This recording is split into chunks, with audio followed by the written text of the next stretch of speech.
Now at 6 and streaming on CrossroadsToday.com, the Crossroads is now under a tropical storm watch. Calhoun County residents face a deadline to get FEMA help after a tornado hit there last month. And a North Texas pastor confesses to inappropriate behavior. Well, we're watching the tropics because it's getting quite active. As we just said, the tropical storm watch has been added for this pink area of the Gulf and portions of the Crossroads all the way south. We're looking for significant rainfall here within the next 3 or 4 days, so you got to get ready for this one. I'm talking rain gear, okay? We'll have all that coming up in just a moment.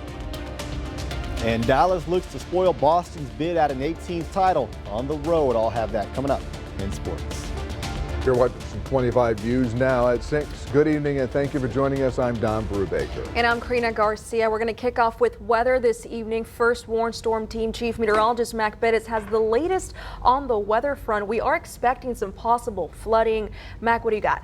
Well, I tell you, it's going to be a very interesting, complicated week. The tropics have gotten awake. They are fully awake, and all of a sudden we started picking up the shower activity today, but it was fairly light when you consider what else is out there. We've got a storm system right off the coast of Mexico right here. It's going to be coming northbound and bringing with it all this tropical moisture you see out there. We've got a chance for rain. I'm talking big rain. Look at that for Tuesday, Wednesday, Thursday, Friday, Saturday, 4 or 5 days of continuous rainfall. We could see totals of 3 to 5 inches, maybe even more than that. So we've got a high flood potential by the end of this week. We're going to talk more about the tropical storm and where it's going to land, but where it is not as important as what it's bringing to our area. Could become Alberto later tonight. So we'll be talking more about your weather, and all I'm telling you is look for the rain gear. You're going to be indoors for most of this week. Toss it back to you. Mac, thank you. With a tropical storm watch now in effect for our area of the Texas coast, flooding is now a growing concern throughout the Crossroads. Victoria County emergency management officials recommend those that live in flood-prone areas to consider moving to higher ground. It is recommended that everyone stay weather aware. You can keep informed with weather and other necessary information by using the Victoria Emergency Management app, code RED, and also by using our very own app, Crossroads Today. Now here is your viewer poll. You can scan that QR code right there on your screen to vote. The question is, are you prepared in the event of a flood? Yes or no? According to our results, it looks like 71% stand at yes, good to hear, and 29% need to get it together. They're saying no. Thank you for voting. Come to crossroadstoday.com/vote to take part. And we're going to have an update on 25 News Now at 10. Calhoun County residents who suffered losses from the storms in May have 1 month left to apply for federal assistance. The deadline to apply with FEMA is July 16th.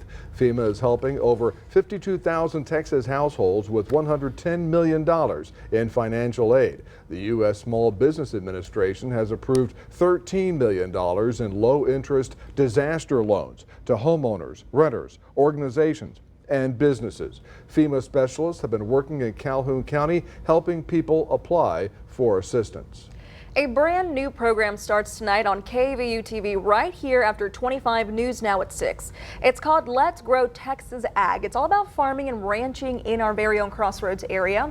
The host of the show is Joe Adams. He talked with us about how important this program is to showcase agriculture in the area and how much rain impacts the ranching business. Rain's a funny thing, especially in the ranching business. You got to have it, and then when you finally do get it, and if you get it all at one time, then it becomes a problem. So you're going to have to address those problems. But everybody that's out there, they'll take care of their stuff. And again, of course, you can watch the show right here on KVU TV right after 25 News Now at 6. And it'll also be on KAVU Saturday, June 29th at 5 p.m. on KMOL. It'll be on Wednesday, June 19th at 5 p.m. and on Sunday, June 30th at 10 a.m. On KVCT, Let's Grow Texas Ag will be on tonight at 9:35 and on Saturday, June 29th at 4 p.m. on KXTS. It's on Friday, June 21st at 10 p.m. and on Saturday, June 29th at 11:30 a.m. Port Lavaca police arrested an 18-year-old man Friday. Jamarion Cuellar is charged with aggravated assault, reckless discharge of a firearm in a building. He is in the Calhoun County Jail in lieu of $200,000 bond. Victoria police arrested a 28-year-old man Sunday. Eddie Vasquez of Victoria faces 2 charges, including assault of a police officer. He is in the Victoria County Jail in lieu of $41,000 bond. Wharton police arrested a 39-year-old El Campo man Friday. Manny Gaona is charged with aggravated assault with a deadly weapon. He is in the Wharton County Jail in lieu of $50,000 bond. Over in Lavaca County, deputies arrested a man Saturday. Thomas Hamrick is charged with burglary of a home. He is in the Lavaca County Jail in lieu of a $50,000 bond. Now, President Joe Biden is planning to announce a new policy that would lift the threat of deportation for tens of thousands of people married to U.S. citizens. Biden will announce the new program tomorrow. The policy will allow roughly 490,000 spouses of U.S. citizens an opportunity to apply for a parole-in-place program, which would shield them from deportations and offer them work permits if they have lived in the country for at least 10 years. The Victoria ISD is holding a special called board meeting Tuesday afternoon at 3:30. Board members will discuss and take action to select a superintendent search firm. The meeting is at the Administration Building, 102 Prophet Drive. The pastor of one of the largest churches in the Dallas area is responding to allegations that he molested a child in the 1980s. Robert Morris, who preaches at Gateway Megachurch, admitted he engaged in what he called inappropriate sexual activity. But he says he sought forgiveness and counseling, but his accuser questions whether he is truly sorry. Cindy Clemashire read from Genesis Sunday. As for you, you meant evil against me, but God meant it for good, to bring it about that many people should be kept alive as they are today. That's the 54-year-old's prayer, that her story would bring about some good. She accuses Gateway Church pastor Robert Morris of molesting her from 1982 to 1987. The first time, she says, she was 12. Morris, a family friend, was in his early 20s, already married, already preaching. The story is gut-wrenching when I read it on paper, and I've been sharing for years. So it just happens to be God's time, I think, for it to come to light. In a statement, Morris admits to inappropriate sexual behavior with a young lady, though he did not reference her age. It was kissing and petting, he said, and not intercourse, but it was wrong. In 1987, Clemashire says she told a family friend who told her to tell her parents. He didn't come forward and confess. He was turned in. And when someone's turned in, what are they sorry for? Are they sorry because they got caught? Or are they truly repentant of what they did? That's why she takes issue with Gateway Church elders who say Morris followed proper biblical steps and a lengthy restoration process. She says her family forgave Morris, but never gave him their blessing to preach again. Morris claims they did. I think that leaders can get caught up in feeling like it's our responsibility to protect God, and it's not. Their responsibility is to protect the people. Gateway Church elders say since the resolution of this 35-year-old matter, there have been no other moral failures. Pastor Robert has walked in purity and has placed accountability measures and people in his life. The matter's been properly disclosed to church leadership. That's Old Testament verse. Let me show you a New Testament verse. Morris did not preach Saturday. He'd already announced plans to turn over church leadership to his son next spring, though he said he would continue preaching some. In Tarrant County, I'm Matt Houston. Well, there are both good and bad flyers in every state. Some areas may have more inconsiderate airline passengers than others. A new survey by gaming company Solitaire Bliss shows Iowa has the worst travel etiquette, closely followed by Texas. Respondents say the most common inconsiderate behaviors are reclining airplane seats without asking, using phones loudly in the terminal, and placing bags on terminal seats. The first day of summer is Thursday, but Mother Nature is getting an early start this year. A strong heat dome is baking parts of the U.S., and it's spreading pretty fast. And the country could have scores of new temperature records. The U.S. could see almost 200 new or tied heat records this week, spanning more than a dozen states. A lot of these records begin in the south before finally spreading northward and eastward in the coming days. Technically, summer doesn't start until Thursday, but a powerful heat dome is stretching across the country. Those trap hot air in place and can make each day more sweltering than the last. to be able to have a free water source to get a little relief from the heat is very important. Such weather can be dangerous. Parts of the Southwest are at risk of wildfires. Several are burning in California, including near Los Angeles. Extreme temperatures also can be hard on health for both humans and animals. This snow leopard is getting a special den at a wildlife sanctuary in Nevada. She'll be the one and only safe haven resident that will require air conditioning. The facility says this year, even animals used to American summers might need someplace to beat the heat. In the event you get triple digits temperatures, you can move those black bears right in there and flip the switch. I'm Amy Kiley reporting. Remember to subscribe to our YouTube channel, Crossroads Today. Hit the like button and click the notification bell. Then you can see Crossroads Today on YouTube. Both of the major party presidential candidates have a weak spot. Coming up on 25 News now at 6. Find out where Biden and Trump's weakness is in the latest poll. Also ahead, social media in the future might come with a warning label from the federal government.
Both President Biden and former President Donald Trump have a problem among black voters, but it's an even bigger problem for Trump. USA Today and Suffolk University polled 500 black voters in the crucial swing states of Pennsylvania and Michigan. Biden's support fell 20 percentage points in Pennsylvania and 22 points in Michigan. Overall, Trump was viewed much more negatively than Biden. In Michigan, he was seen unfavorably by more than a 3-to-1 margin. His unfavorable rating was even higher in Pennsylvania at more than 5-to-1. Bacon prices are sizzling. Don, did you put that in? Bacon prices are sizzling. That sounds and smells good to me. While ham prices are cooling off, inflation data from the Bureau of Labor Statistics shows bacon is nearly 7% more expensive than it was a year ago. Meanwhile, ham prices dropped more than 6% since last year. You'd expect any supply issues to cause prices of each of the items to move up or down, but in this case, the rising cost of bacon is largely due to demand.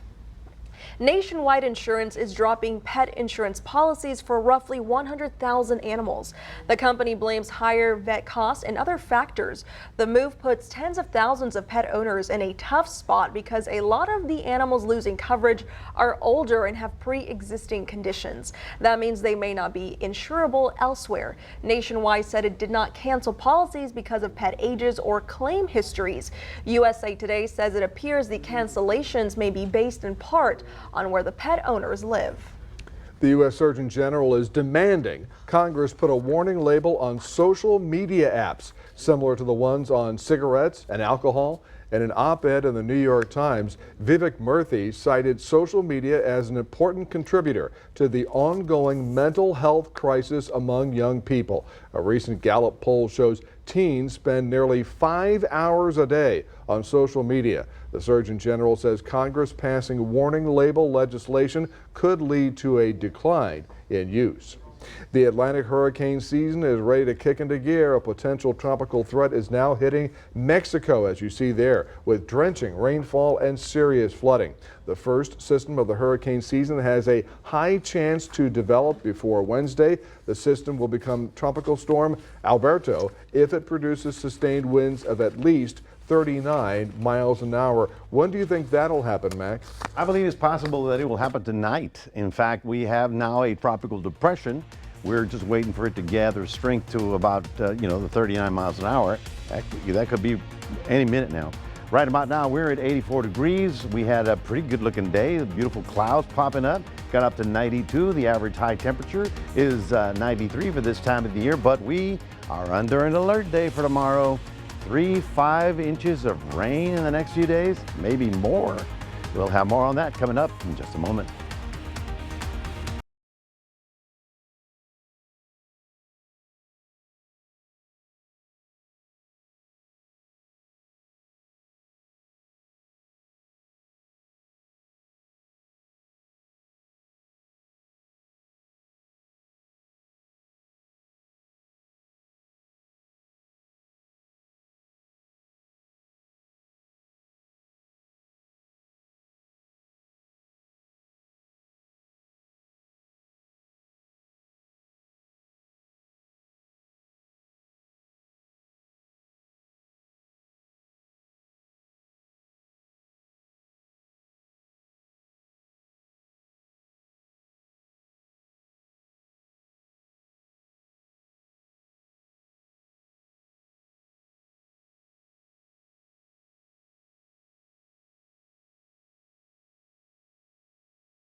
Well, good evening, everyone. Just like we promised you last week, things are really kicking up in the tropics. All of a sudden, here we are under a tropical storm watch, as you see right about there. It kicked in about 4 o'clock this afternoon. So all these areas in pink have the possibility of getting some tropical storm-like weather within the next 48 hours. That's pretty soon.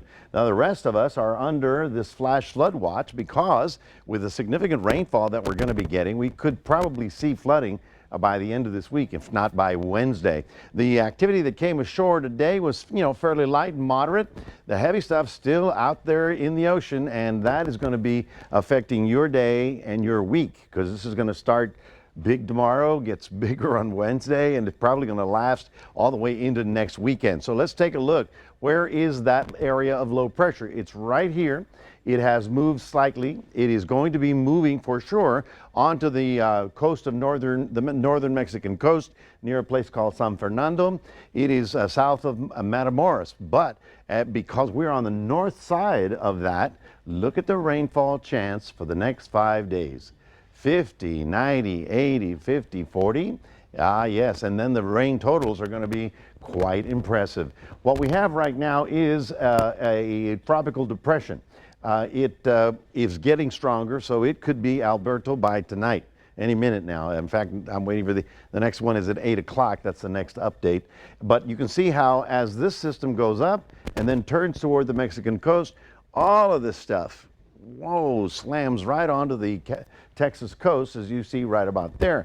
And so this is going to give us what we call a training problem. In other words, the thunderstorm comes over and then another thunderstorm, and it's not like one system blowing through and moving on. This is going to be staying on top of us, and as you can see, all the way through Wednesday, very sloppy day. I'm talking from Dallas south to Brownsville, and of course, northern Mexico is going to get quite a bit of it when all that stuff hits the mountain areas. So that is future tracker all the way through Thursday. You saw it right about there. Now, this one's also rather impressive. This is what the model says is going to be our total rainfall total all the way from now, Monday, all the way to Wednesday night. Ouch. 5 inches, 4 inches, 7, 8, 9 inches. That's a lot of water, so our flooding potential is really going to be ramping up. Now here's future clouds and radar, and we're going forward into Tuesday morning. You see band number 1, then band number 2, and then if we go from Tuesday on into Wednesday, okay, now you see the really big stuff on Tuesday night. By Wednesday, that big old surge moves into our area, and yes, you're under there somewhere. So not only the crossroads, but pretty much Houston down to Brownsville and Corpus Christi. Partly cloudy early tomorrow morning, but showers by the end of the day.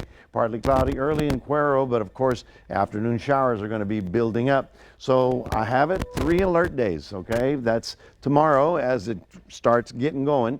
By Wednesday is the peak of the heavy rain.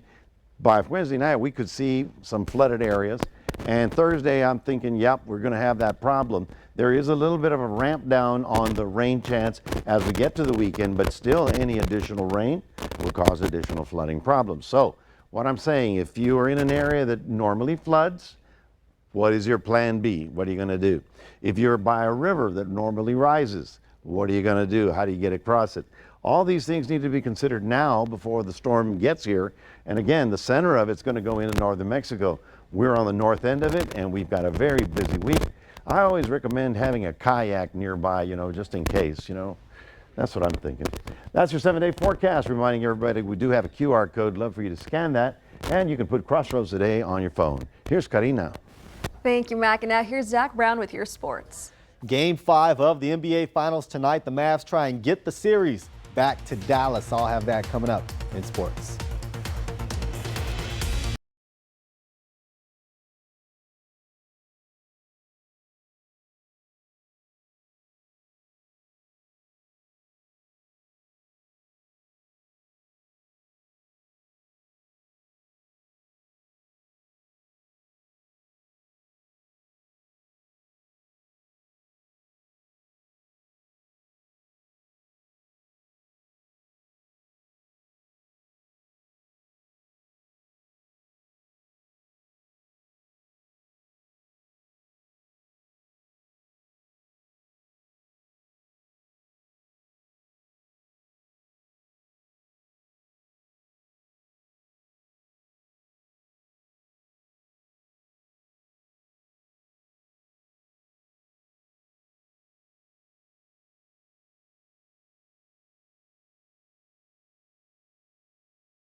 Tonight, Game 5 of the NBA Finals. The Mavs looking to stay alive and follow their 38-point beatdown of Boston up with a win tonight. They need to win or the series and season obviously over. Tonight's game will be in Boston at the always tough TD Garden, where the Mavs dropped the first 2 games of this series. The Mavs were staring at an 0-3 hole, a deficit no team has ever come back from before. But the Celtics nearly pulled that feat off last year in the conference finals when Miami had them down 3-0, so they certainly are not getting comfortable with a 3-0 lead of their own. Kyrie told Boston fans he would be back for Game 5. Here's what he had to say yesterday on that tough Boston crowd.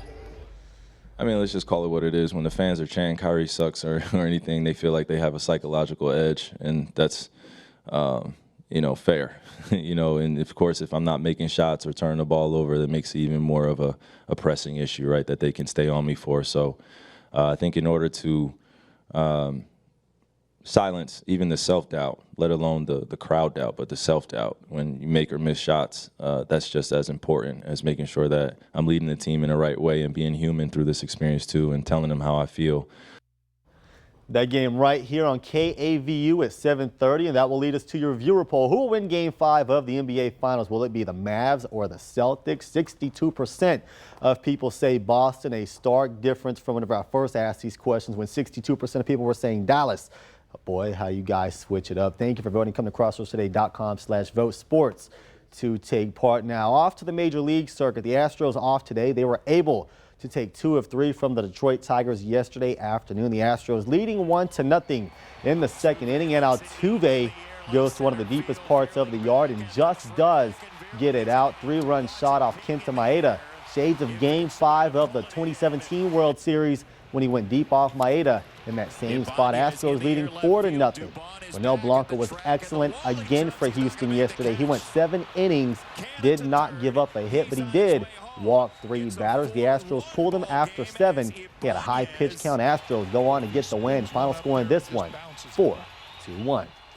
Texas in Seattle yesterday. Scoreless ball game in the 4th inning until the Mariners broke through to get on the board first. And then in the 5th inning, the Mariners tack on a 2nd run on a wild pitch that's going to score the runner from second base. It just was not Texas's night. Seattle blanks them 5-0. Seattle's AL West lead now sits at 8.5 games after sweeping Texas. The Rangers try and get back in the win column tonight against the Mets. The Victoria Generals capped off a 4-game sweep over the Seguin River Monsters last night. Kamar Dove was fantastic out on the mound, allowing just 2 earned runs in his 5 innings pitched, as the Generals go on to grab the 7-3 lead. They are off tonight before hitting the road to face the Brazos Valley Bombers, who they split with their last series. The Generals, winners of 8 of their last 10 ball games, looking to stay hot. That is it for your sports. Donna, Karina, back to you. We're back in a moment. The House of Dragon takes over New York City.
And finally tonight, the Empire State Building has a new tenant. Take a look at the 270-foot dragon that's wrapped around the building's spire. The dragon is there for the next couple of days to promote the new season of HBO's Game of Thrones prequel, House of the Dragon. The Empire State Building is also hosting a Game of Thrones experience on the 80th floor of the skyscraper, along with a chance to sit on the famous Iron Throne.